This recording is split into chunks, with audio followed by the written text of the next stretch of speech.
Bonjour everybody, I'm on the way. Das war echt grausam die Nacht. Ich hatte mir geschworen, nie wieder in so eine Herberge zu gehen. Nie wieder. Was habe ich gemacht? War in der Herberge. Ja, blieb mir nichts anderes übrig. Gestern Nacht hat es ordentlich geregnet und ich habe ja kein Tarp. Ich musste irgendwo runterkommen und hier gibt es sonst nichts.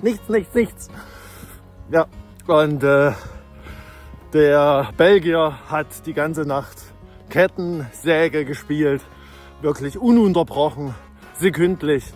Ich hatte keine Chance zu schlafen, ich bin fast ausgeflippt da. Und jetzt schwöre ich mir aufs Neue, nie wieder eine Herberge, nie wieder. Aber Christine ist eine wunderbare Frau gewesen. Sie hat uns super lecker bekocht.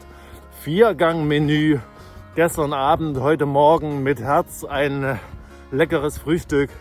Ich habe mich noch lange mit ihr alleine unterhalten, ohne den Belgier, weil er mir sehr, sehr unsympathisch war. Ihr auch. So, und aber egal. Jetzt Die Route liegt rechts von dir in 250 Metern. Relativ fit und starte in einen neuen Tag.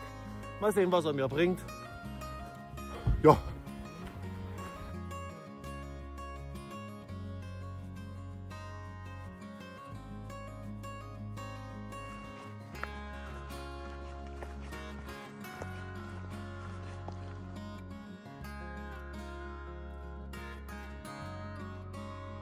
Also heute läuft es sich richtig gut. Ganz viel Wald dabei, sehr gute Wege. Also alles perfekt heute. Einfach. Einfach so auf dem Weg taucht hier ein Schloss auf. 15. Jahrhundert. Irre. Und tatsächlich ist das im Privatbesitz. Man darf hier eigentlich gar nicht her. Ein Lost Place sozusagen. Mega cool.